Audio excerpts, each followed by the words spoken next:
Heidi. Call this meeting of the Cochise County Planning Commission meeting to order. Today's regular scheduled meeting, November 9th, 2022, at 4 p.m. here in the Board of Supervisors room in Bisbee, Arizona. If you could all please join me in a pledge of allegiance. I pledge allegiance to the flag of the United States of America. Quiet. Republic for which it stands, one nation, under God, indivisible, with liberty and justice for all. Thank you. If you are online, if I could please ask that you mute yourself, and when your item is called, we will certainly make provisions that you are given the opportunity to speak. So if you could please just mute yourself, it makes it a lot easier in this room. Thank you. We're going to start with roll call is the next item up here. And that is, we'll go by districts. District 1, Mr. Pugh. Present. Mr. Gregan, that's myself. I'm present. Mr. Montgomery. It's present. Thank you, sir. Mr. Gonzalez, I understand you might be online. Mr. Gonzalez is just walking through the door. Like to see that, sir. How are you today? That's good to hear. Mr. Watkins. Mr. Watkins is not present. Mr. Young. Present. Thank you, Mr. Young. Appreciate that. Mr. Marshke is absent.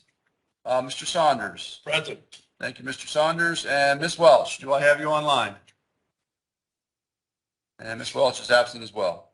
Thank you. We have 1, 2, 3, 4, 5, 6. We have a quorum. And Mr. Montgomery, if you care to do your business? No, I'll stay. Okay, fine. Thank you. I'd love to have you stay. I have influence over it. You have what? I have influence. Oh, yeah, whatever. All righty. First item on the agenda is approval of the minutes, the previous month's minutes. First I'll call for the motion. So moved. So moved. Do we have a second? Yes, I will second. Mr. Montgomery is seconded. Do we have any corrections or amendments to the minutes?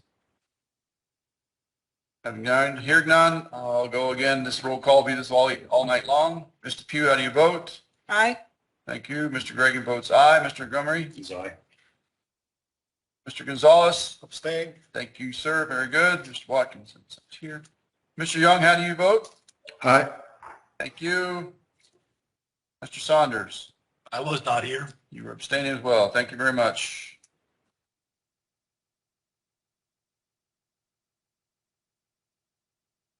All righty. That item did pass on my 1, 2, 3, 4 ayes. So that is passed into the minutes. So next item on the agenda is call to the public pursuant to, I don't know why.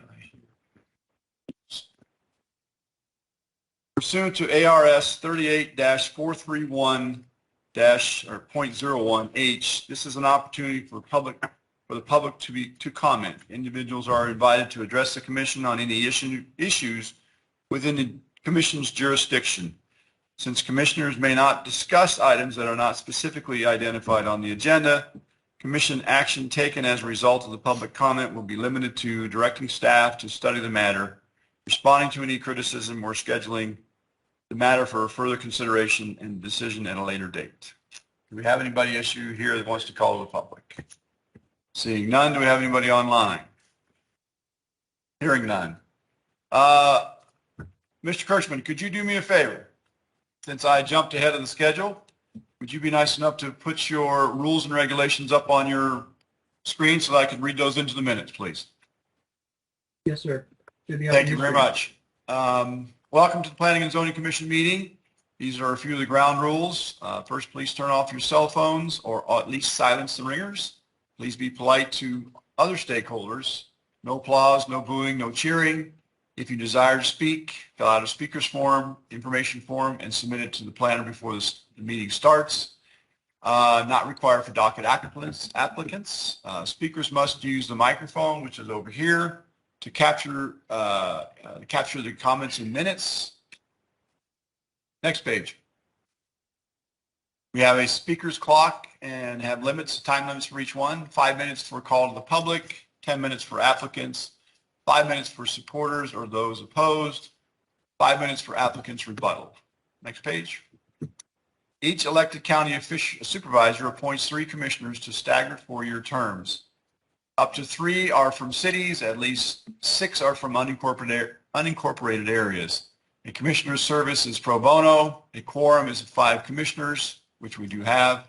Majority vote passes a motion. A tie vote fails. Special use permits, a tie vote triggers a rehearing at the next meeting. Special use dockets are approved by the commission. Appeals for special use decisions can be made to the Board of Supervisors and filed within 15 days of the commission approval. Appeal process can be obtained at the county's website. For assistance, contact the case planner. Dockets other than special use requests result in recommendations forwarded by the commission to the Board of Supervisors. To voice disagreement with these recommendations, attend the Board of Supervisors public hearing dealing with the dockets. Thank you very much. I should have done that at the beginning, but I got it tied in there anyway.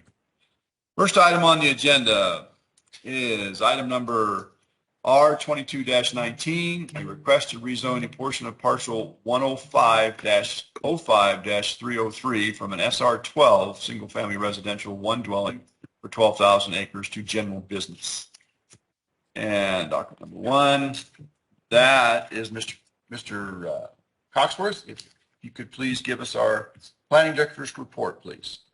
Thank you, Mr. Chairman, members of the commission. This is a request to rezone the southern portion of the parcel that you mentioned, so that the entire parcel is located in the GB zoning district. Essentially, this is realigning the zoning boundary to match the parcel boundary.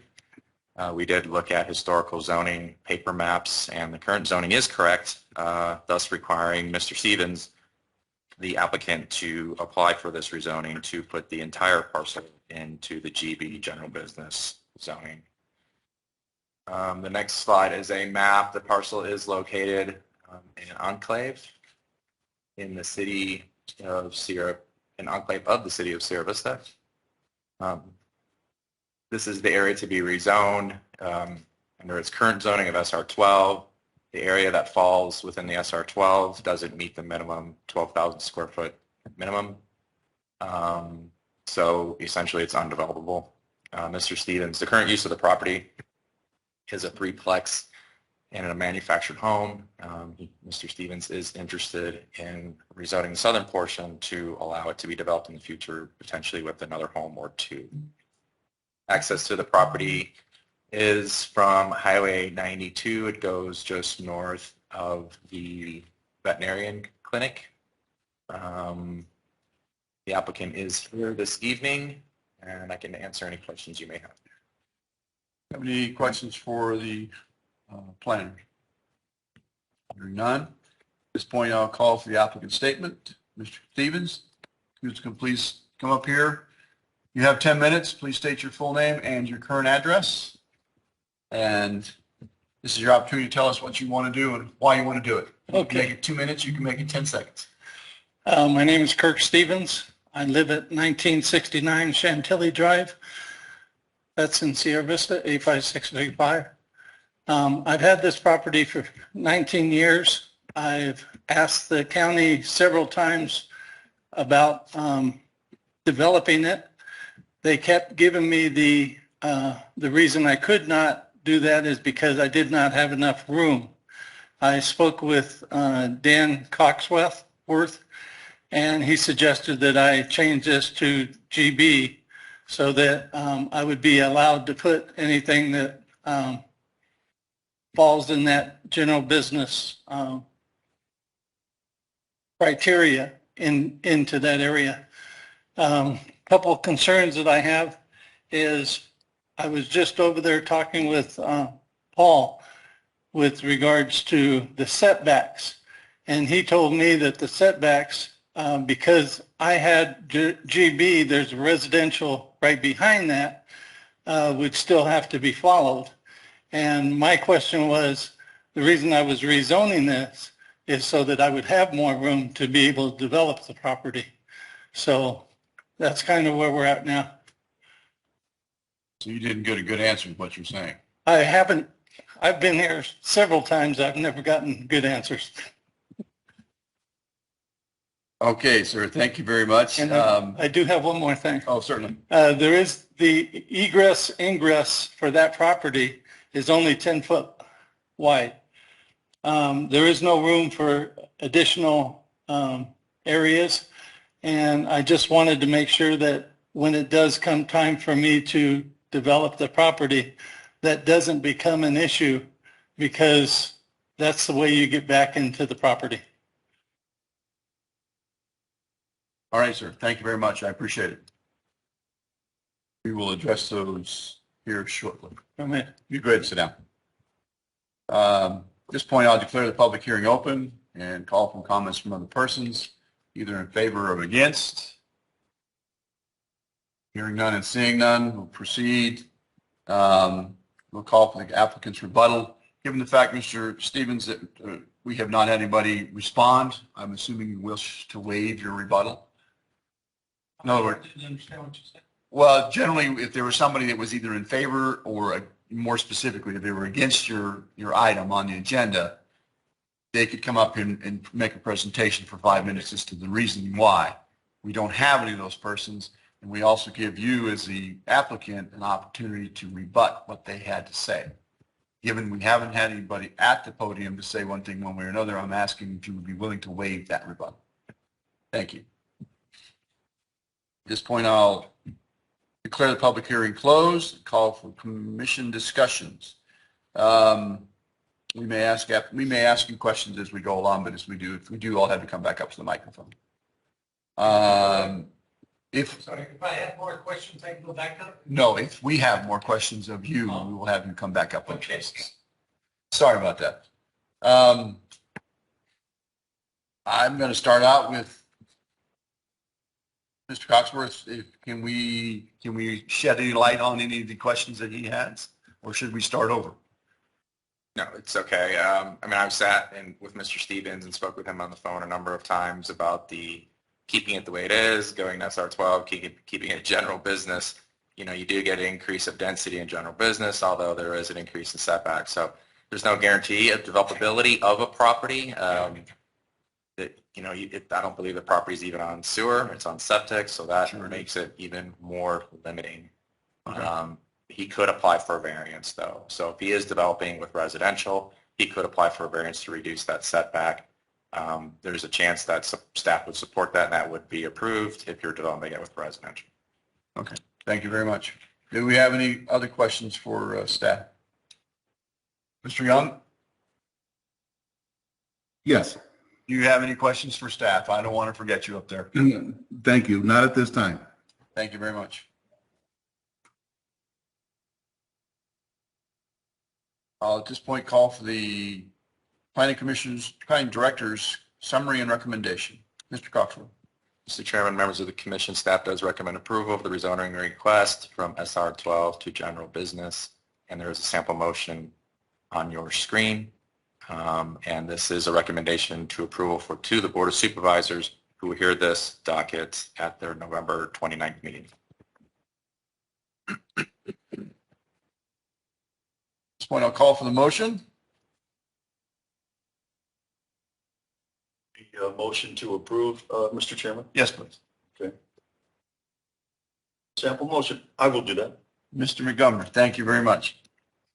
Mr. Chairman, I move to recommend approval to the Board of Supervisors, or if I could read that, is he, help me with the numbers, please? RZ 22-19. No, not, thank you. Rezoning the southern portion of parcel 105-05-303 from SR-12 to GB. Thank you very much, Mr. Montgomery. Do I have a second? Second. Mr. Young, thank you. I appreciate that. At this point, are there any further discussions on the motion? Hearing none, I'll call for the question. Mr. Pugh, how do you vote? Aye. Mr. Gregan votes aye. Mr. Montgomery? Is aye. Thank you. Mr. Gonzalez? Aye. Thank you. Mr. Young? Aye. Thank you, sir. Mr. Saunders? Aye. Thank you, Mr. Saunders. That is a unanimous decision. This item will be forwarded to the Board of Supervisors with recommendations of approval. Any person not agreeing with it should attend the Board of Supervisors dealing with this docket. What that means to you, Mr. Stevens, is we're going to give our approval to them. Board of Supervisors will actually make that decision. There may be some complications and difficulties because of what is next to your property with setbacks and things. Those are issues that you get to work through. And I'm sure that Mr. Coxworth will help you, and I'm sure that Paul and the building department will be as helpful as they possibly can. This is not a guarantee that you'll be able to put everything you want on that building, though. Can I ask a question? Sure, why not? I'm going off the record tonight anyway. Why not? Why not? Go ahead, ask her real quick. So the setback that I'm concerned with is if it's approved, which it sounds like you don't have any problem with it, how does that setback play a part when I go to develop? That's the variance that Mr. Coxworth was speaking about just a moment ago.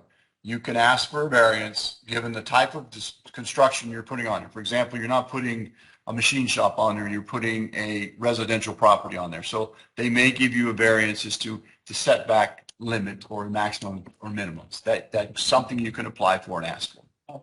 So there are ways to make that happen. Okay, thank you very much, sir. Next item on the agenda, item 2. Alrighty. Docket SU 22-21.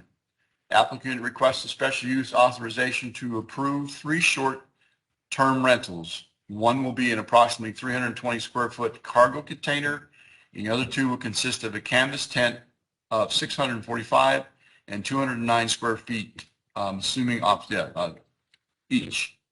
The applicant's name is Tanya Bach, and the planning director is Mr. Robert Kirschman. At this point, I'll ask for your director's report, sir. Thank you, Mr. Chairman. The parcel size is approximately 10 acres, currently zoned RU4, 1 dwelling per 4 acres. Zoning is not proposed to change. It is located in group category D. Comprehensive plan designates it as agriculture or green space. It's located in the Mid-Sulphur Springs Valley Community Plan. Existing use, there's a cargo container on the property that was originally permitted as an opt-out shop building, so they'll be requesting a permit to convert that. And the proposed uses would be up to 3 short-term rentals. So this is located along Slope Along out in the Sulphur Springs Valley south of Greencatcher. It's a rural residential area, large homes on large lots, spaced fairly far apart from each other. This is the applicant's site plan. The site is highly encumbered with floodplain on it. The cargo container is located there towards the north of the property, outside of the floodplain area. The initial plan was to use it as a shop. The applicant has kind of gone back and forth. It may actually be a home for her. She may rent it out. So we went ahead and just are requesting them to all be approved under the special use as guest lodging. As a note, with the zoning of RU4 and a 10-acre parcel, she could have 2 single-family homes without any questions. And then under state law, they could both be rented out under short-term rentals with the county not being able to require anything of her. The only potential issue that she'll have, or the potential issue she'll have during the permitting process, is that she wants to locate the tents within the flood zone. She is aware that she has those issues. She's proposing to build one of them up so that it would be located outside the flood zone. The other one is more of a temporary type tent, so she's going to be working with our floodplain department to make sure she complies when she submits the permits form. Because the residential building code does not really provide any standards for canvas type tents, you can't live in them long term. These will likely be permitted as a commercial type use out there. There's some provisions in the building code that might be able to work for that. This is photographs of the site. So the top left is the unfinished shop building. You can see that it is a cargo container, but she's done some work, putting some rustic metal panels on it, built a deck out there. And then this will be permitted so that it can be used as a residence to rent it out. The other photographs are of the site. It's got gorgeous views of the Cochise Stronghold from there. It would make perfect sense for somebody to want to come out here and spend a weekend or a week exploring. So, as Commission's aware, we do have 10 factors that we use to evaluate special use proposals as submitted. The application complies with 7. It complies with an additional one with a condition, and that is a private maintenance agreement. The roads out there are all dirt, non-county maintained. Some of them are pretty rough, especially after the rain. So standard condition would be the PMA that states the county does not maintain the road, you do not guarantee access, and that the applicant will participate in the maintenance of the roads out there. As I've stated in the past dockets, it does not specify a dollar amount or timing or anything like that. It just states that you will participate in the maintenance of those roads out there. 2 factors not applicable, hazardous materials and development along major streets. We have 3 factors in favor of this request. First, the project complies with 8 of the criteria used to evaluate special use. The proposed use will maintain and expand the range and quality of internet and wireless data coverage within the immediate air force. Ooh, that's an old one. I apologize. That does not belong there. So let me, ooh, that's embarrassing. I do apologize. There are factors contained within our staff report that I will look for while we open up the public hearing, and I will state those when we come back to me. With that, that concludes my presentation at this point. Thank you, Mr. Kirschman. I appreciate that. And I understand that the applicant is in your office. No, the applicant should be in the Bisbee office there. I apologize. I'm all confused today. So we're walking all over the place. All right, sir. In that case, I will call for the applicant. And Ms. Bach, if you have 10 minutes, if you could please come to the microphone, state your full name and your current address, please. My name is Tanya Bach. I live at 998 North Slope Along Way, which is the adjacent property to this parcel. Thank you. You have 10 minutes. I'm just turning that down and trying to figure out where the echo comes from in the room. Thank you. I had initially purchased this property with the intention of building a home in the site where I'm proposing to put one of the larger tents. Not realizing the complexities of building in floodplain. Building on that site is very cost prohibitive for conventional construction. I wanted to do a more complex kind of shipping container home. So the one shipping container that I had purchased, I had put up on the hill. And then now I was presented with the opportunity to buy a couple of these tent structures. So that's what I'm proposing. I have spoken with the building department, and as Mr. Kirschman had mentioned, the struggle is trying to get them permitted. And I'm working towards that process. My intention is still to live in one of the structures. I just don't know how that will go in regards to what the building department will require. So if they will not allow me to rent one of them, that's the one I will live in, and then I have a little bit more flexibility because all these structures are small, 320 square feet and 290 square feet. Even for myself living in that small space, I don't have a place for any kind of guests to stay for myself. And I don't want to have a large footprint that I will have to keep air conditioned and maintained in that way. I just wanted to have kind of a guest suite that was a temporary kind of structure. So those, and then with the floodplain issue, the other tent, I can't do, just a conventional build. So that's why the special use permit was needed. Okay. Thank you very much. I appreciate that. You can go ahead and sit down. At this point, I'll declare the public hearing open. I'll call for comments from other persons, either in favor or against. Do you have anybody online who would like to speak on this item? Hearing none.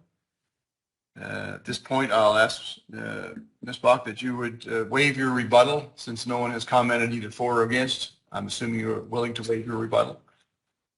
Thank you very much. At this point, I'll declare the public hearing closed. I'll call for commission discussions. Do we have any questions for the applicant or for staff at this point? I do. Go ahead. I do too. Mr. Gonzalez, Ms. Bach, if you could please come back to the microphone. Thank you.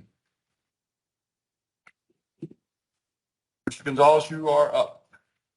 So, Ms. Bach, you currently own the property, right? And what is the short-term period that you're thinking of for these structures? Like in how long they would be in existence and on the Yes, property? Yes. According to the manufacturer, the lifespan is 25 years with maintenance. But they are a temporary structure. They are removable. So that kind of, you know, if my plans do change in the future, I don't have permanent infrastructure. So if I maybe in the future do figure out how to build in that area, or FEMA changes the floodplain again, I can remove these structures, because this floodplain came into existence. This wasn't floodplain until 2016. So with all things changing, I just kind of wanted to keep some flexibility. Because it sounds like 25 years is not exactly a short-term request. You know, if you plan to be there permanently, I suppose, but with temporary structures, right? Mr. Chairman, if I may interrupt for just a moment. Certainly, Mr. Kirschman. Thank you. So these are not, when we use the term short-term rentals, we're not talking about these tents are going to be up and then taken away. Short-term rentals means that they could be a permanent structure, a temporary structure, and people come for a short time period to rent those structures. So, you know, say she does put these tents in and they actually deteriorate, you know, in a year, she can put another tent up there. We're not talking about the construction of the tent. We're talking about the duration of people coming to stay in the tents when we refer to short-term rentals. Thank you, sir. Mr. Gonzalez, does that help you? It helps me, but I'm still Okay, have some continue. questions. Regarding the infrastructure to sustain this, the water supply, the waste disposal, that kind of thing, what are you thinking in that area with those things? So the smaller tent would just have a composting toilet in it, in accordance with the, I can't remember the name of the department, the environmental department. I've spoken with the gentleman in that department, and he's given me the documents regarding which composting toilets are able for use. So those people would just have basically a place to stay. And then the larger tent would have a conventional septic. What about your water supply? I have a private well. Do you have a private well I do. that's going to take care of those needs? Yeah. And so the larger tent would just have a shower and a toilet and a sink. And so even if I run into water problems in the future, it's a very low water use setup. My last question is, how will you deal with the flood waters then? If it's in a floodplain and you have runoff, how will that impact your facility? The floodplain regulations that I have to build to a 3-foot elevated structure, and so that the tent would be on a 3-foot high deck. It's an AO2 flood zone in that one area. The other portion of the land is an AO4 flood zone, and so that's why it's unbuildable. And the soils in that area lend themselves adequate to do the things you want to do, right? Yes, I've had a perk test on the area of the land, and I've sent those soil samples to a civil engineer, and those would be looked at for the deck structure. So I'm just concerned about the long-term impacts, you know. Want to help you meet your goal, but Thank you. there's concerns as far as how long you're going to be there, the infrastructure, the access to the property, flood waters, and all that kind of stuff. Just be aware of that. And, Yeah. If you, the FEMA map, which I don't have with me, it fans out from the drainage from the Dragoon Mountains, which are on that side. And I'm not sure what prompted FEMA to review that area, but they used to have it just following the wash. And then in 2016, they did a larger scale one, and the floodplain extends It's from where this property is, the next the next parcels over, they've indicated that the floodplain is almost 80 acres wide. So there's homes that were pre-existing that are all built within this same area. And they're all on conventional slab construction. So this change in building is kind of influencing people who are building from 2016 on, and there really has been nobody else building in this area. But this was just one alternative way that I could make use of the area. And the construction technique is piers, which have been used by FEMA in floodplain areas through all the flood, through Louisiana, they all build on piers. So there are building codes regarding how to build in floodplain, and those would all be used for this infrastructure. In terms of electricity, how are you going to deal with that? Do you have generators or is there power to the property? There is power to the property. That's all I have. Thank you, Mr. Gonzalez. Mr. Okay. Montgomery. Yes, good day, Ms. Bob. Thank you. My questions were just about the canvas tents. I don't think I'm familiar with that. Could you explain the nature of those a little bit? Sure. Okay. So they're similar to a yurt construction. I'm actually, the ones I'm looking at have a higher quality canvas. They have a double wall, so they are insulated. They have proper egress for safety concerns. What is the deck like? Is there one, or is it on the ground, or what is it? So the deck would be a 3-foot raised deck with Trex topping, and then where the tent would situate inside, there would be 3/4 inch plywood and then a type of laminate flooring to have separation from there. Okay. And you're pretty confident that they can withstand the elements, the wind especially around here? They are engineered to spec, and I'm waiting for the building department to get back to me, but these tents have been engineered.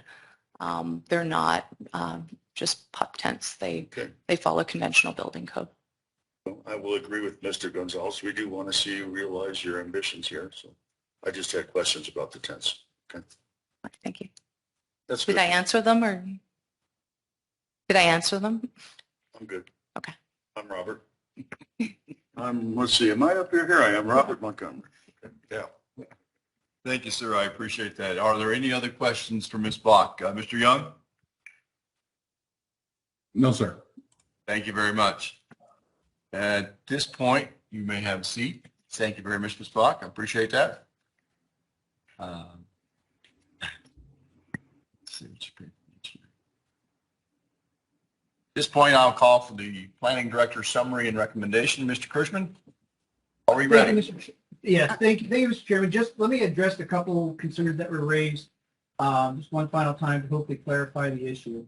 So we're dealing with short-term rentals, does not mean the longevity. This use is being approved to allow up to 3 rental units, tents, cargo container, etc. We're approving this at a concept level. We're not approving building plans or anything like that. Final location could change. This is, typical special use that we have here. And when we refer to short-term rentals, that is the time that's being there. So that means somebody is coming there and basically having to stay of less than 14 days and moving on. So you can replace that tent next year if the tent becomes weathered. So that's not an issue. I do want to remind the commission, I stated it earlier, that she can build 2 single-family homes on this property by right, split it in half, and then do 2 ALQs if she wanted to. So she could actually have 4 homes out there. So as far as water use, this would actually be less because these are not going to be permanently habitated. They will be out there at short-term, short durations. Most people aren't going to want to stay in a tent in July, August, probably September out in these areas. So water use is actually going to be less with something like this that's being proposed. And then question about the tents, the construction, are they safe? Yes, they're going to be engineered. Our building department's going to review them. These are fairly typical. You see them in a lot of the RV parks and the KOAs around the county, around the country. So this is not something that is that far outside of what's been done before. And then all the floodplain concerns, those will be addressed by our floodplain department when she submits her permits. We will look to make sure that she has elevated the bottom of that tent up above whatever that floodplain is. And then just one other final comment after going out to the site and looking at where she wants to place the tents. It makes perfect sense why she wants to put them where she does, because they're actually in a little bit of a mesquite box right on the edge. It's not a wash, it's not a rocky bottom wash. It's got grass in it. I mean, with all the rain we had this year, water didn't even flow through it. So, but it would be a very attractive place for somebody that would want to come and stay for a couple of days and live in nature. So those are my only comments on what we discussed. But getting back to the factors in favor of approving the special use, with the recommended condition of approval, the proposed use would fully comply with 8 of the 8 applicable special use factors that we used to analyze this request. The project will provide a diversity of business discussed within the comprehensive plan by providing support of entrepreneurship of a different type of business in Cochise County. Comprehensive plan states entrepreneurship are essential and should be encouraged as part of an economy-based land use policy, supporting small businesses will not only spur diversified income opportunities and ensure economic competitiveness, but will also foster resilience in the face of economic challenges such as natural disaster, which business will add that diversity. Comprehensive plan also states that we should support preservation and expansion of Cochise County's tourism. Mid-Sulphur Springs area community plan states that we should consider special uses that provide support services for agriculture and recreation on public lands. And we did receive 2 letters of support. We did get no letters in opposition to the request. We have no factors identified in opposition. And with that, give me just a moment. I'm going to switch back to the PowerPoint presentation so you have a recommendation.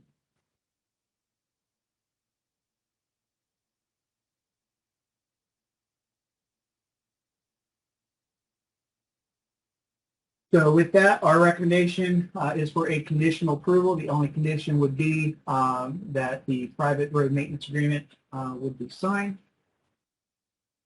And there is a sample motion for the commission this evening. Thank you, Mr. Chrisman. I appreciate that. And I do appreciate the larger print this time. Yes. At this point, I'll call for a motion. Do I have a motion, please? Mr. Chairman, Go ahead. Mr. Saunders. I move to approve special use docket SU 22-20 located on parcel 1-21. Dash 21. -21 is incorrect. Okay. 121. Slope a long way on parcel 119-11-004C with the conditions of approval recommended by staff, factored in approval consulting findings of facts. Thank you very much, Mr. Saunders. Do I have a second? Second. Mr. Gonzalez is the second. Thank you, sir. Before we further go on, is there any further discussion on this motion? Well, thank you. All righty. Mr. Pugh, how do you vote? aye. Mr. Gregan votes aye. Mr. Montgomery? Is aye? Mr. Gonzalez? Aye. Mr. Young? Aye. Thank you, sir. Mr. Saunders? Aye. Aye. 2, 3, 4, 5, 6. It's a unanimous decision. The special use has been approved, and we wish you the best of luck. May I ask a question? Sure, we already gave one of those exceptions tonight. Go for it.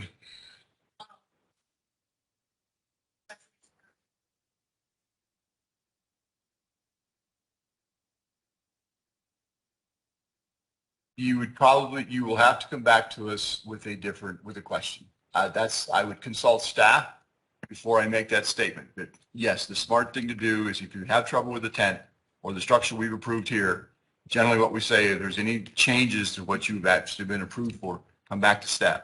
They may be able to write it up and say, yes, you're approved in that sense, or they may have you come back here. Just double check that. Thank you very much. Wish you the best of luck. Okay, item number 4 on docket is going to be 2 in-house. The next 2 items are actually 2 in-house items having to do with rezoning or having to do with zoning issues. First item is number R22-3, wind energy power plants. Staff Mr. issued an Chairman? amendment to. On number 3. Yes. Oh my goodness, tonight's been one of those nights. It's okay, we get it. Yeah, we get it now. Well, I have to go back to this because I didn't have my stuff together. I apologize, folks.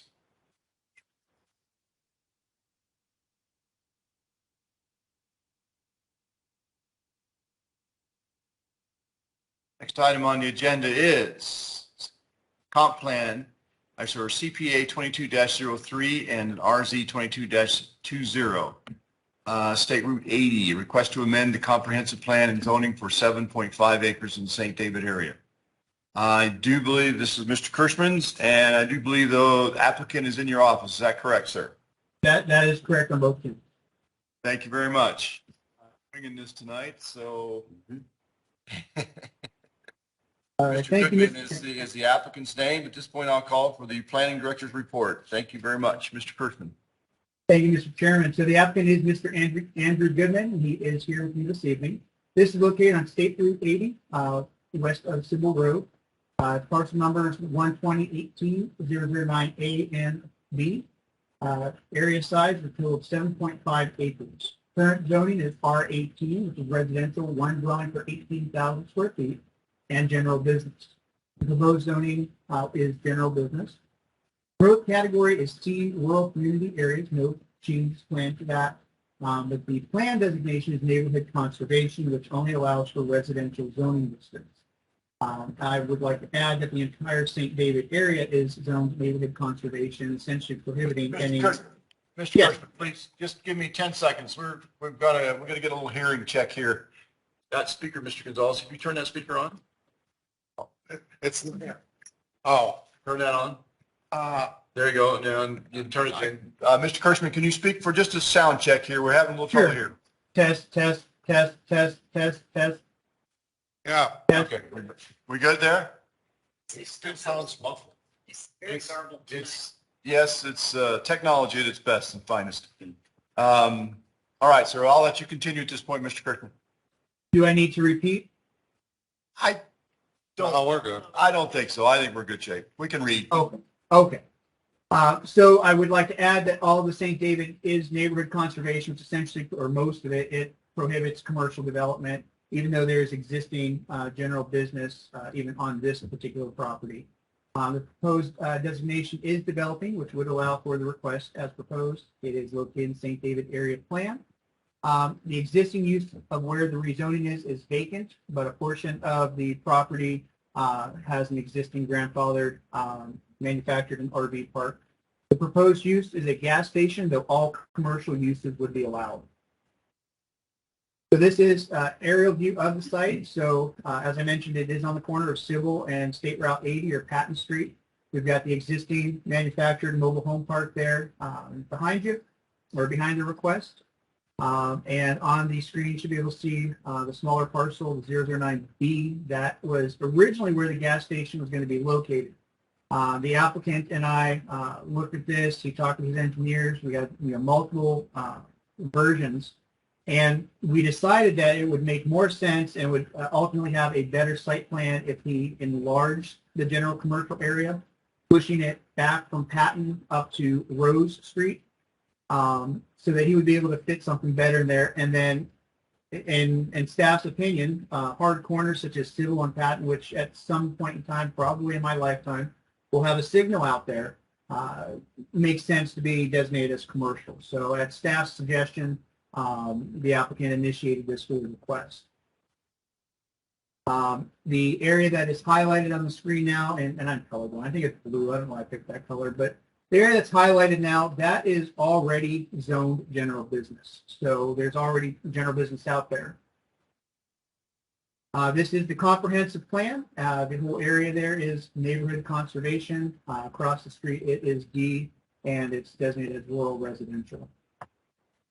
This is the zoning. As I mentioned, general business already occurs on a portion of the site.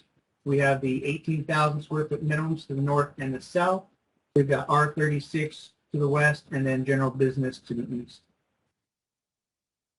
So this is a concept plan. This is not necessarily what exactly will be built out there, but this is one of the concept plans showing the proposed gas station canopies, RV fill-up, which makes sense since they have an existing RV park on site. and then a proposed building that will, that could have a convenience store as well as maybe even a fast food restaurant in there with a drive-through. These are just some conceptual elevations of what it could look like. With that, the request complies with 14 of the applicable rezoning factors used by staff to analyze the request. It would be in keeping with the character of the existing development in the area. There's already commercial development along the highway there. In fact, if you haven't been to St. David recently, Grandma Goodman's has recently been remodeled, and there's now multiple tenants in there, which I've been told is already filled up. So it just demonstrates that there is a need for some commercial area in the St. David. The request would provide additional area for commercial development. The request is a logical extension of the existing commercial zoning, and we have received 3 letters in support of the request. Factors against, we did have one letter that we received in opposition, and the request does not comply with the St. David area plan, which does not want any general commercial. They only want commercial neighborhood in that plan. However, there is no commercial neighborhood anywhere in St. David. It is all general business. So even though that would be a factor against, staff still believes that this request makes logical sense. These are some photographs of the site. The top left there would be, that grassy area would be where the gas station would be located. The top right, that is looking to the west on State Route 80. Stibble Road is there in the bottom left, and then just another view looking on the bottom right of the site. With that, that concludes my presentation. I'd be happy to answer any questions that the commission may have. Thank you, Mr. Kirschman. Do we have any questions for staff? Hearing none, at this point, I'll call for the applicant's statement. Mr. Goodman is with you, correct? You got it That right? is correct. Thank you very much. Mr. Goodman, you have 10 minutes. Yes, sir. I'm Andrew Goodman. My address is 218 West Patton. My family's owned the Apache Mobile Home Park, which is the original site of this property, since 1992. It's passed down a generation. My father owned the park, and joint father-son, we're like to put a gas station in. I think the area needs it. We seem to have the ground if we can get it done correctly, and I think it'll benefit everybody involved. We're currently working with some engineers, and this is our next step. Hopefully we can make you guys smile. One thing, we did the feasibility study before we even started this to see if it could sustain the business that would be needed with the traffic, and it far exceeded our expectations. So as far as being able to deliver the business, I think it will do that as well. And if you have any questions for me, I'll be happy to answer them. Thank you, sir. If we have questions, we'll call you back up. Thank you very much. Thank you. At this point, I'll call the public hearing open, declare the public hearing open, I apologize, and call for comments from others. Do we have any comments from anybody either in favor or against? Seeing none in here, anybody online? Yeah, my name's Aaron Wisniewski. I would like to speak if I may. Could you please state your name and your address again, please, sir? Certainly. My name is Aaron Wisniewski. My address is 8820 West Russell Road, Las Vegas, Nevada. I'm a previous resident of St. David, Arizona, and I have family who lives there now, and I go often, and I'm working on the project as well. Okay, sir, and you have 5 minutes, please.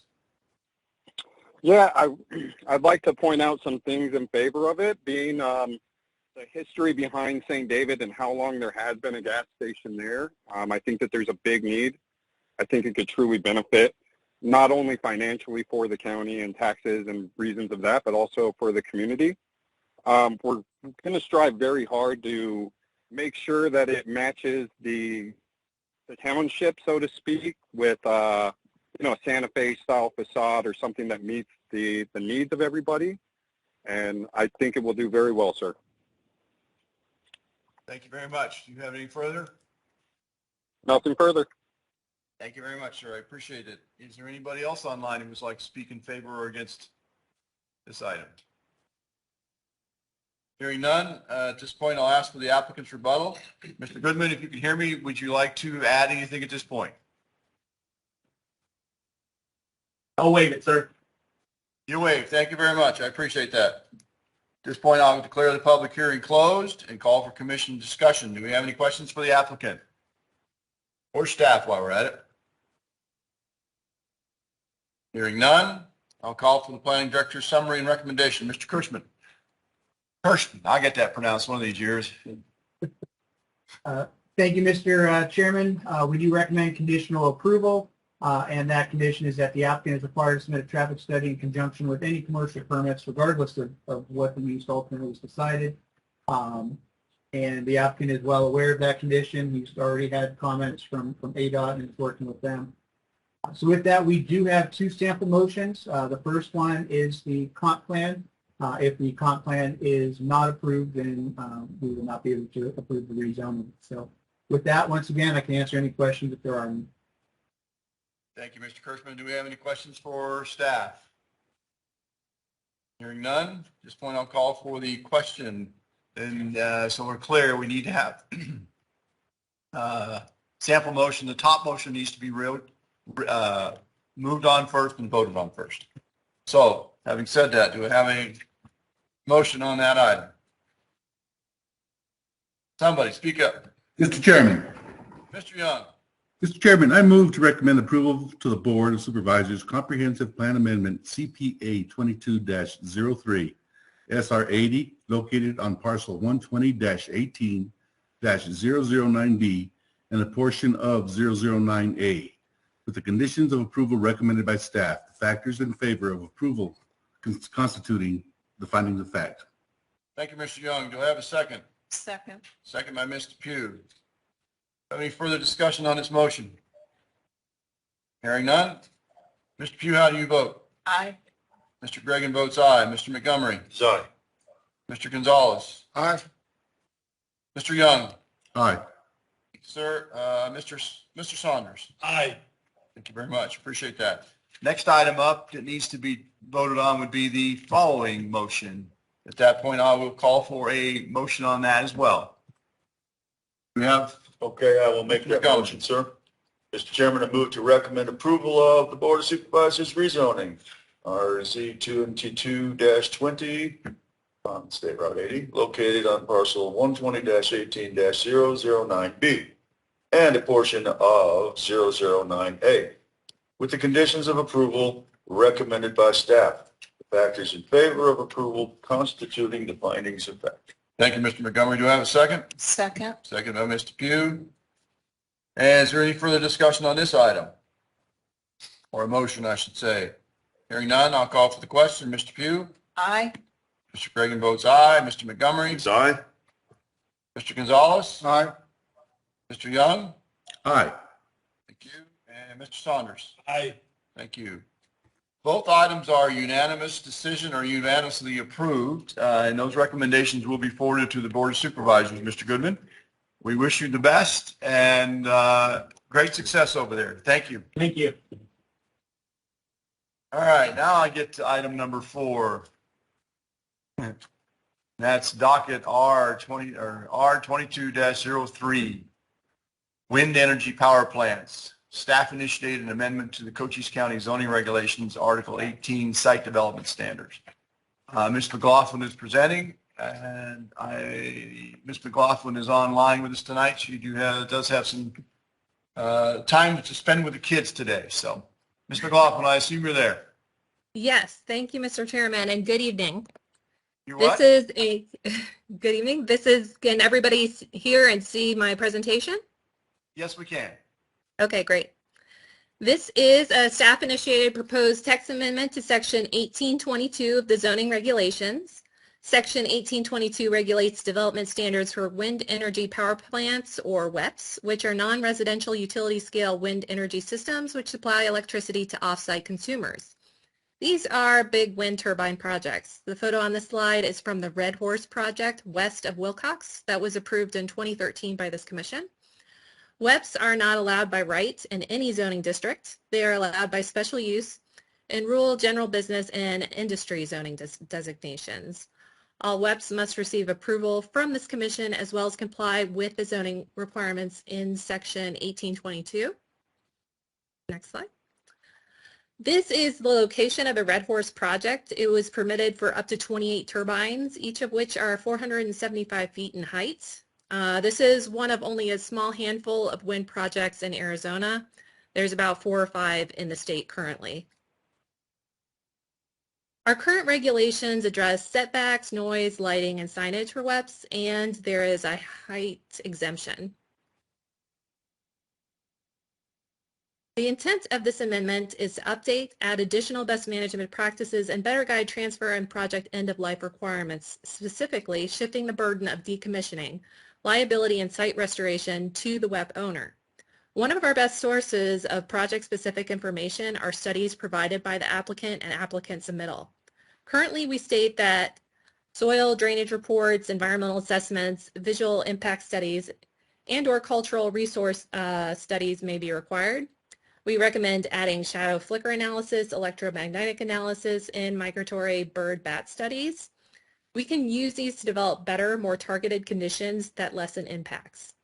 We also recommend adding a few uses to the setback requirements and burying transmission lines. Also recommended are additional safety provisions. The lifespan of a typical WEP project is about 20 years. These structures are made to withstand very tough conditions, such as sustained hurricane-force wind. As a result, they're tough to recycle or even dispose of properly. Currently, there's only a small handful of landfills in the United States that are able to accept them.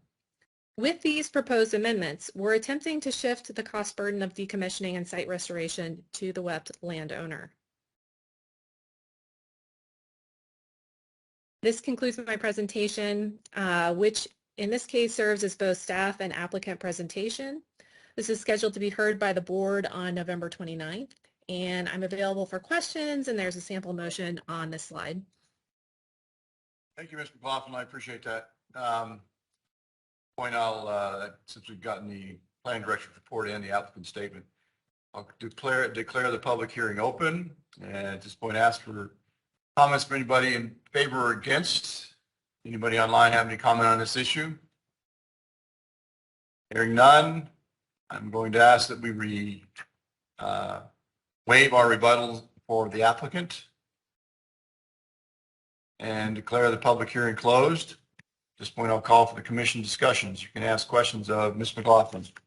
Does anybody have any questions for Ms. McLaughlin? I do. Mr. Gonzalez. Ms. McLaughlin, can you tell me how much oil those,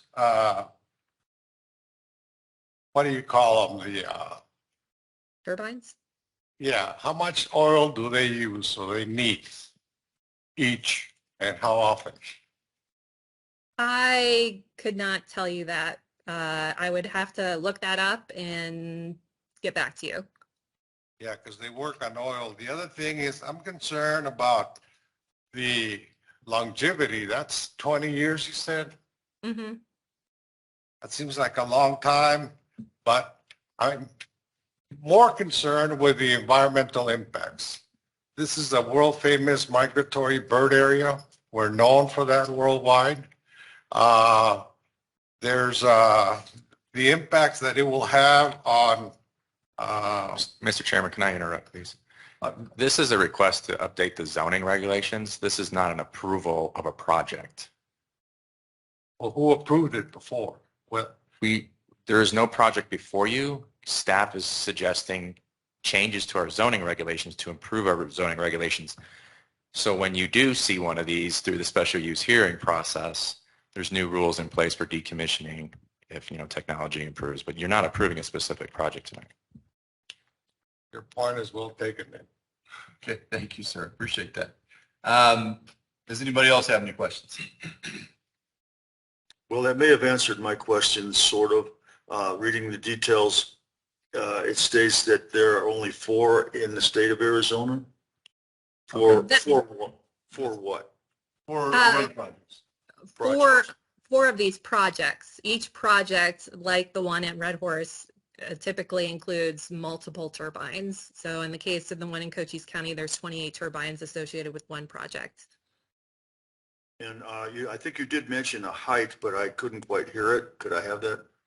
Sure. The ones currently in Cochise County are 475 feet tall. Big. Yeah, I've seen them. Damn big. Sure. I've been up there. Okay, thank you. Let's see, what was my, obviously, there would be safety measures such as fencing, right? That's correct. Okay. Got another question. Mr. Cox, could you repeat what you just said a minute ago about this? Yeah, this is just a zoning regulation amendment. It's timely. That's possible. You may be seeing in the near future another wind turbine project. They have been studying the area for the last 3 years, and that's typical to see if there is enough wind for wind generation. Concerning fencing, these sites are considered critical infrastructure, so they are secure. We did try, I have visited the site up north. They are very impressive to see. So there isn't any project before you. Obviously, the county wouldn't be building these things. So it is possible you could be seeing a project in the near future. It's good to get these regulations in place if you do approve that through the special use permit process. Excuse me, but is this a good time to share concerns or to voice a concern? Not specifically. The way I'm looking at it is there was draft legislation that was in the packet. And what I would suggest and what I would like to do with my time is to try to address what Ms. McLaughlin has given us as a draft and ask questions specifically about that. Should we insert this? Should we not insert that? That's what the conversation should be about. Well, I don't have a draft. Here, use mine. Okay. I can do my. I'll report next month. Well, you had a draft in your packet, so quickly read through that, and I'll ask a couple of questions on my own if I could. Ms. McLaughlin, on that specific one, on the first page, you reference Article 20 in the zoning regulations as to the height, and you specifically go to it's item number 2002-03, height exceptions. And in that particular piece of paper, it refers back to Article 18. Are we going to catch that someplace? Or am I wrong in my thinking here? I'm sorry, the question was? Well, on the draft changes, the height restrictions has been removed from the section 18, and you reference to section 20 on height restrictions. And if you go to section 20, there's actually 2002-03 height restrictions. In that paragraph, it says for wind energy power plants, see Article 18 for wind energy systems height limitations. So did I misread it?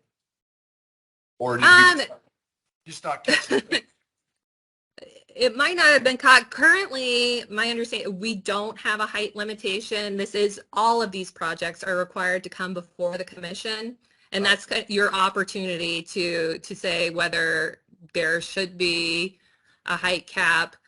To me, the minimum height for these is 300 feet. And they can get as tall as 600 feet. And when we're dealing with those kind of heights, I mean, 300 feet is the height of the Statue of Liberty, 500-600 feet, that's more Washington Monument. These are very, very big structures. The difference between a 300 and 500 foot, not so much when we're talking about parcels that are pretty far from development. And that's really what we're looking at. We're looking at places where there is sufficient setbacks in place. And typically that's where they're looking to. They don't want to be in an urban environment. I get that part of it. I was trying to make it for clarity purposes. It looks like we have a little bit of confusion. Sure. Okay. And if there is a circular reference, I will make sure that is not included in the ordinance. Okay, that's kind of what I was trying to catch right there. Sure. The other question I have, and the decommissioning, which I do certainly like, the problem with the, I shouldn't say it that way. In my opinion, if you look at those windmills up there on the north portion of the county, they were built in 2013. In 2013, the cost to decommission those would have been X dollars. Let's just say it was $100 for lack of a better number. They're rated for 20 years, and with maintenance, I understand they can run longer than that. And it's an investment that I would assume that the operator wants to keep in place. If for some reason the operator failed and we actually had to decommission them and act on the bond or the financial stipend that we asked for, in 20 years later, what we originally got for a decommission amount isn't going to even get close to being able to cover it, the cost. So what I'm asking everybody to consider, at least think through, is that should or can we ask for that to be reevaluated on a 5-year basis or even a 10-year basis, so that if you look at the cost in 2013, you look at the cost of what we're looking at here in 2022, they're not even close in a lot of sectors in the world. And if the county would be stuck with essentially decommissioning if this operator walked away, with a cost that they wouldn't be able to really even be able to afford. So the idea of decommissioning is a fantastic idea, and putting a stipend in place is great, but 20 years in longevity, 20 years difference in time from when we estimated what it was going to cost and what the actuality of it could be a big problem. So I'm asking, is it possible that we would reevaluate that on a 5-year period and update it with either a bond or however the operator wanted to put in that stipend or that money? Is that something that's out of the question? No, actually, and I do agree. I think that's totally appropriate, and that we're working on a decommissioning plan for the recently approved Silicon Ranch solar project. Right. And while that's not a wind energy project, it's a solar project, which we're about to discuss next, and it has a similar issue in terms of longevity and time period you're evaluating. And for that project, we have written into the decommissioning plan a 5-year review. So every 5 years, there has to be a new review and a new perhaps bonding requirement, depending on the residual value of the project and the estimated decommissioning costs. And those reports are prepared by an independent engineer and signed and sealed by that professional. So I do believe that that is appropriate, and I think we have a template in place that we can use. I don't think there's anything in our regulations that would prevent that from happening. And in some cases, maybe a 5-year review is appropriate, maybe 10 years moving forward, who knows, given the technology. But the intent is to keep the regulations a little bit flexible, but when we get to the permitting side, to really focus in on the important stuff, like how these financial numbers can change in 5 years. Okay, so what I'm hearing you saying is you want to leave your language as it is in the draft, and you do not want to add that we should reevaluate, should be reevaluated, cost to decommission should be reevaluated every 5 years. Is that what I'm hearing you say? If we can insert that, there could be a case where maybe a shorter interval or a longer interval is appropriate. And if we do put in 5 years, we are limited to 5 years, I guess would be what I would say in response to that. So you don't want to tie your hands is what you're saying. I would prefer to keep it a little bit flexible. But again, this. And then I would recommend we go 10. That gives you a great deal of flexibility. 10 years is a long time. I think it needs to be written in here that it needs to be evaluated, because we approved the Bob Montgomery solar project out there.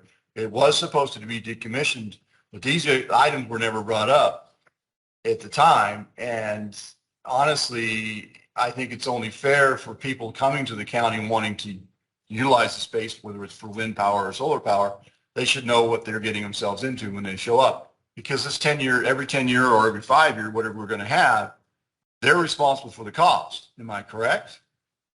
Correct. So I think that's only fair that the person that's coming in here, the applicant, should be aware that they're going to have these costs associated with their project.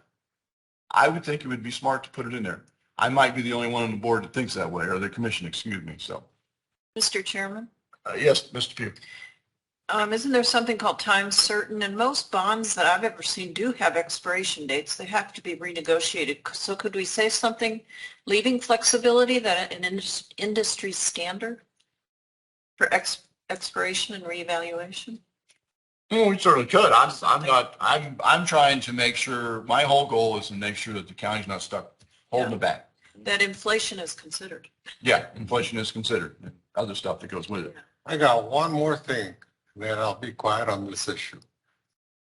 Would it be appropriate to request a cost benefit document? What does it take to operate these things, and what is the benefit that you realize from them? I think that would help not just me, but a lot of people to better understand this project. Unfortunately, I don't think the zoning regulations are going to allow us to do that. I mean, Well, I'm just asking on a side note to help drum up support for that. We need to know what we're supporting, and a cost benefit ratio document might be helpful. I think that was what you're going to end up with in that, Mr. Gonzalez, is that every one of these projects is going to be a little different, and what the cost and what the benefit is, actually is a very interpretive type thing. If you look at the Babacombri solar project as an example, well, for that matter, the wind turbines in the solar project north of Cascaville up in north of the county, all that power goes to Tucson. So the cost benefit to us here locally is we get tax revenue from it, but we don't really utilize or see any kind of benefit as far as energy generation is concerned. There is none. It all goes to Tucson. Well, I would still like to see that in writing somewhere so that I can make a better, more informed decision on this issue, but maybe not on this one, but on future ones. Well, okay, so what you're asking for is that when somebody comes before us as a special use, that at that point, they would be able to answer the specifics, cost analysis. I don't see how staff is going to be able to determine. If they're talking about those wind generators that are 300 foot high, yeah, I would like to see that. Okay, but I'm saying that's a very specific item to a very specific application. In other words, a special use comes before us. Let's say we're Mr. Coxworth's indicated we may have some more wind turbines coming into the area. Yeah. In that case, at that time, that operator can give that information. And it would be to our advantage to know beforehand, more or less ballpark figures. I don't think you're going to get that. You can't do that. No, that's why I'm asking the lady on the phone to see if she could do it for us. Ms. McLaughlin, I'll let you answer that one. And then I have one more question too. Okay, well, we currently do require a number of potential studies, which include, as I mentioned at the beginning, the drainage and soil report, environmental assessments and impacts, and visual analysis, and the cultural resource assessment. Like the rest of zoning, this is focused on offsite impacts and compatibility. That's really what zoning's all about. And when you approve a special use, that's what you're trying to ensure, that this use that you're approving is essentially compatible. So to make somebody prove that not only is it compatible, but it's financially sustainable, I'm not sure is fair. And again, it's not really our area of expertise as planners. It's, again, ensuring that we're not putting an oversized offsite impact on other people. That's why we're inserting a flicker analysis or electromagnetic interference analysis or bird or bat study, because these are impacts on the environment and potential neighbors versus how much revenue it's going to generate. And then, as the chair mentioned, some of these projects, particularly wind, could be going outside the county. And so whether you view that as something that benefits us as mankind, or are you strictly are concerned about how this impacts Cochise County, I can't say. So I don't know if that answers, but typically we keep zoning on just compatibility and offsite impacts. All I'm asking for is somebody out there ought to be able to tell you what it costs to run these wind generators. Mm-hmm. And we can take the environmental impacts from there. We already know the potential impacts. I just want to know how much it costs to run and what energy they generate. I'd recommend you contact the manufacturer of them. That's what I'd recommend, because I don't think. That's why I'm not asking you. I'm asking her. That's fine. Well, and again, if we do get a specific application, likely the applicant would have that information. And when it comes before you as a special use, as it would, you could ask them. They would be the authority really on that. So your recommendation is to contact the maker of these generators? Well, right? Or the specific applicant, if we do have an application before you, because it would be very specific to a project. That's what we need. Okay, thank you very much. No more questions. Mr. Montgomery. Yes, Mr. Chairman, I was going to endorse your earlier comments about the concerns you had regarding lengths of time terms, well,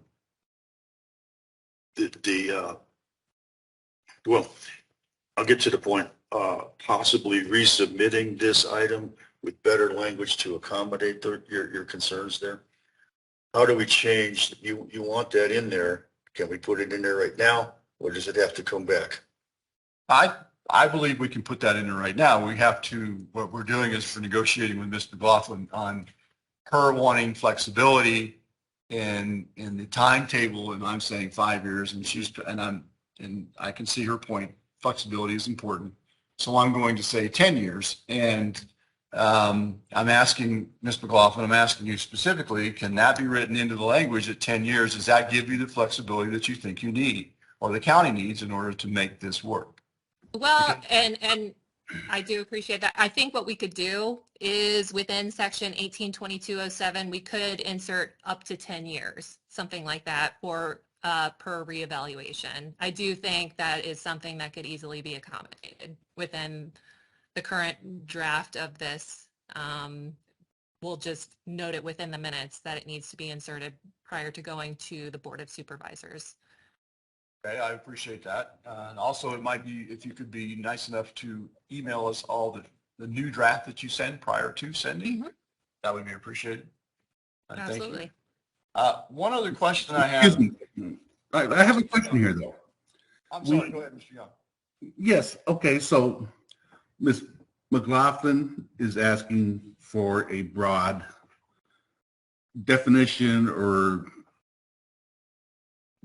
I don't know how to say it, a broad number of, just to get an applicant. These questions would come once we have an applicant that wants to put up a wind farm. Then we would ask these questions and then require these things. Am I not wrong, Ms. McLaughlin? Because each of these uses are a special use, yes, you are technically correct. If there's anything you want to condition on top of what is in the regulations, you are able to do that. I just, the intent of this is really just to give us a good base and make sure as staff and as the commission, we're as consistent as we can be with these. And so applicants coming in the door kind of know what to expect and they're not surprised. We're giving them the right information before they even put in an application. And really that's fair. And also, it comes down to end of life and how we look at that and making sure within each project we're thinking about that before it even goes into the ground. And so that's kind of the lengthy section on decommissioning and site restoration and all that. I think that's very important. Correct. And we do not have that right now in our regulations. And so anything related to decommissioning or site restoration, just it relies on staff and commission thinking of that condition anytime we have an application. So I think this is an important step. Okay, thank you. One more question while I'm here. Ms. McLaughlin, in your draft, we have an section 1822-08, financial assured requirement, paragraph A, the owner operator shall continually maintain fiscal financial assurance in the amount of the decommissioning cost regarding the section minus the salvage value of the equipment net decommissioning cost. And this is just a scenario, and I don't see how this plays out much differently, although I could be wrong. If we as the county are involved in exercising the financial assurance, whether it's a bond or money in the bank, whichever the case happens to be, it's generally because the owner has walked away. That's the way I view it. Or has filed for bankruptcy, basically the same thing. My question is it really fair to the county to go through the extra steps necessary to determine the salvage value of the equipment and net decommissioning cost? I don't see a reason to give the owner operator the benefit of the doubt on the salvage value of the equipment. We as the county are responsible to take this over because that's what we're saying we're going to do here. I see no reason to give them benefit whatsoever on anything as far as equipment's concerned. That gives, in my opinion, gives a little more teeth or tooth or strength to the operator to make sure that they understand, number one, what they're getting into. And most of these guys do. They're big operations. But understand that when it all said and done, if you walk away, we get everything. And therefore, we're responsible for taking care of everything that's up there as far as putting the project back to what it was, native landscape, et cetera. The commission may disagree with me on that, and I'm open to people's discussion, certainly. But again, I don't think that's something we should be offering to them as basically the salvage value. They don't get that. I would love your take on why it's in there. You're smarter than me on this item. Okay, so that is a good point, and not every municipality grants that. A majority do. And in cases, especially wind and solar, what you find is the first 5 to 10 years, the value of the equipment they're putting in greatly exceeds the decommissioning costs. I mean, that's a lot to restore a site, but this equipment, you know, it's, especially the solar, it's now made to withstand 40 years. It's worth a lot of money. And typically also they have a contract with a power company, as is the case with Silicon Ranch, where they have assured for the next 20 years, they will provide power to that company. They're bound to that. So for the next, honestly, for a project like that, 5, 10, 15 years even, I'm comfortable they're not going to walk away. And really that is the point of the financial assurance. But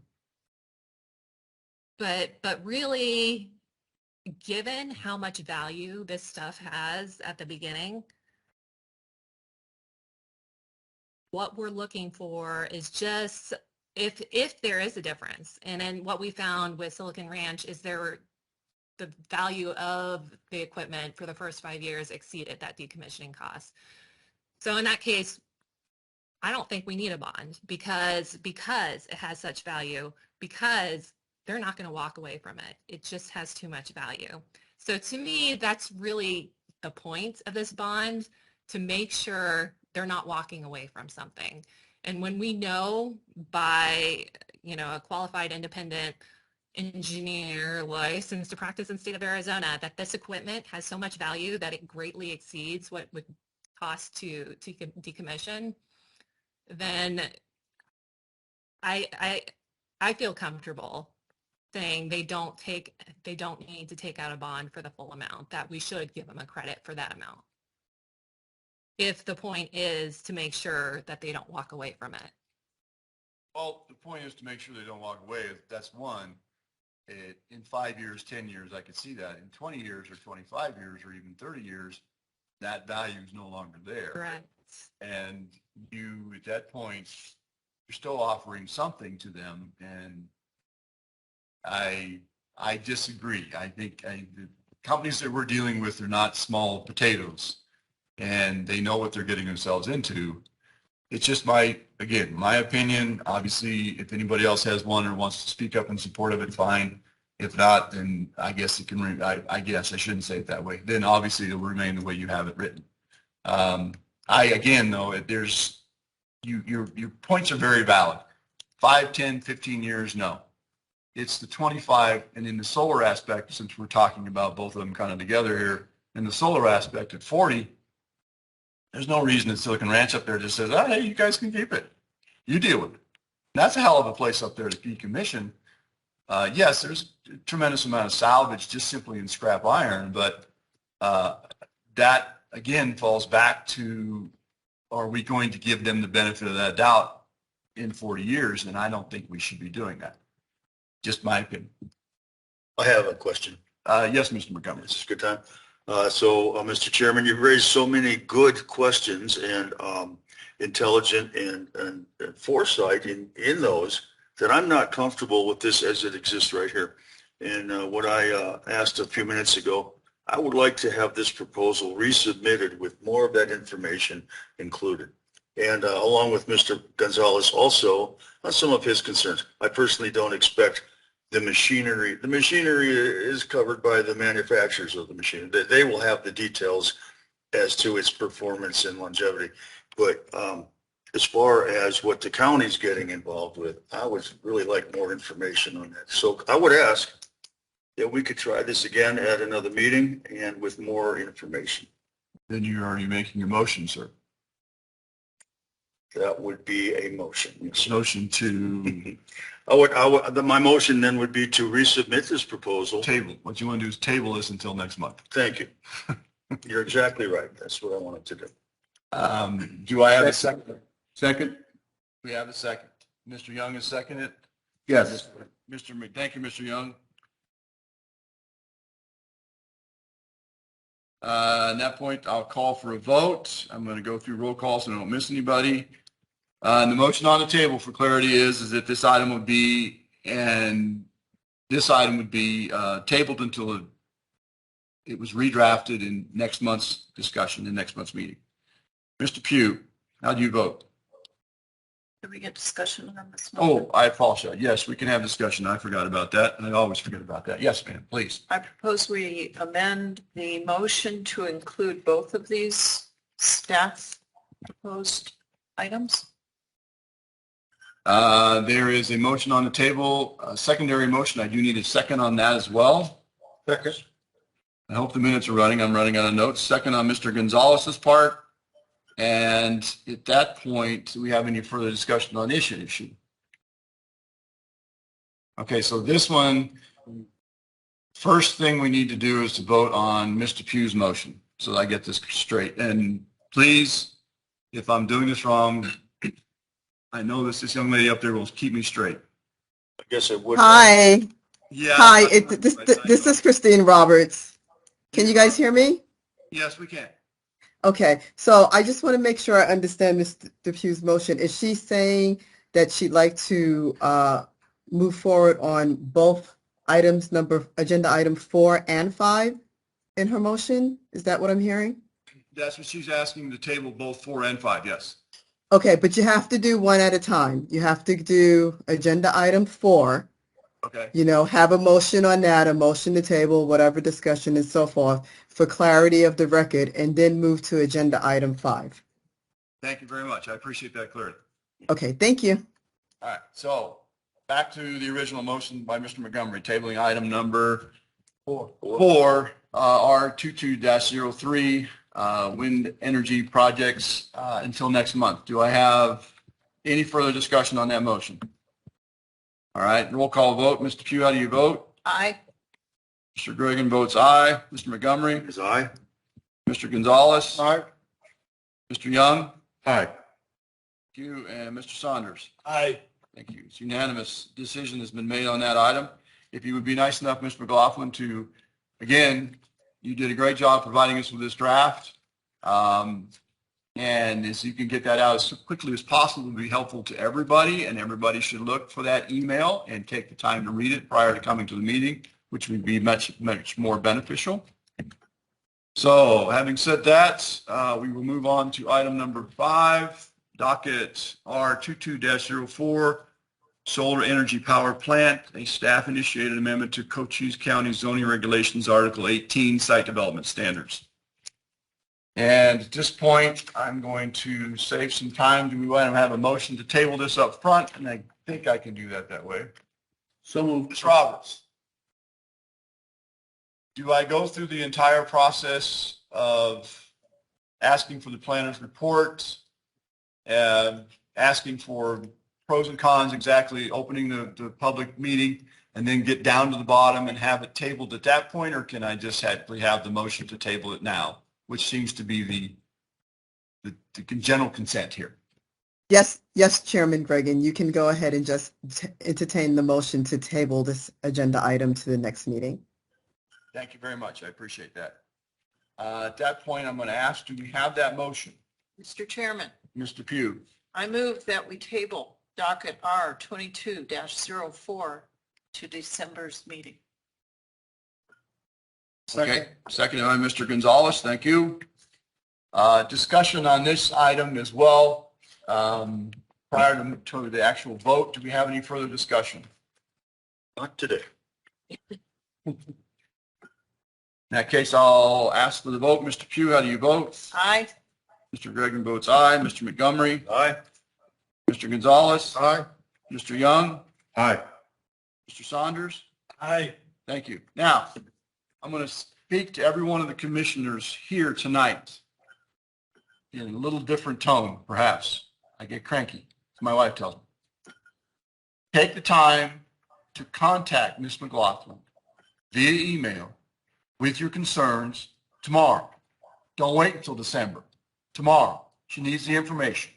So if you have concerns about what's in it or corrections or clarifications, take the time tomorrow to take your draft resolutions. It's in the packet. That's where it came out of. Read through it, look at it, and get the information and feedback that she needs prior to December. So when we get to December, we can have a decision made. Is that fair enough, guys? Sure. And gals? Where's that draft? How do you get a copy? It's in your packet. Your packet on your email packet came through it as email. Oh, Click on your packet. okay, And if okay. you go to agenda item, Hard copy. Yeah. Okay. you want a hard copy? Here, Yeah. one of each. Oh, You're thank good you. to go. Mind the notes. I will do that. Thank you, sir. Okay, at this point, I'll call for the planning director's report, including pending, recent, and future agenda items and board of supervisors' actions. Mr. Coxwood. Mr. Chair, and your point's well taken. You know, it is good to show up to the meeting well informed. It's okay as commissioners to communicate with staff. Please don't communicate with each other because of open meeting laws. If you have questions about the packet, please email, call the planners. They're happy to answer them. If you have concerns about what should be addressed, it allows us time then to be better prepared. And that way we're not moving things to the next meeting date when things may not really drastically change that much from what the commission is looking for. So your meeting in December now has 2 items at least, and a special use permit. There is another potential change for communication facilities, similar situation with decommissioning. Fantastic. That you may see. Well, that's tentative. And with that, I have nothing else. Thank you.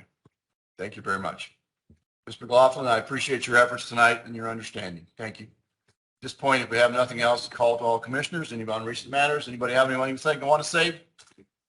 Just to add to your comments, Mr. Chairman, I agree with them, but you did bring up some very valid points today that were not all of them on my radar when I read my email presentation on all of it. So there is value to discussion on that. And it could come up spontaneously or when we're all in the same place. That's true. And Mr. Cochran is very clear about open meeting law. We're not supposed to talk to each other until we get here. And that's very important. That needs to be stressed. But you can communicate, and I take the time to communicate quite often with the planners. Again, Mr. McLaughlin, I'm guilty. I did not do that this time, and I apologize for that. But ahead of time so that you can get your questions answered and your concerns are either addressed or not addressed, or you can make a point and then bring it up again at a later date, or bring it up at the meeting itself so you can have a little bit of clarity. It helps everybody. Our object here is to try to be working together and make it a good deal. Nothing here else. I'll adjourn the meeting. Thank you.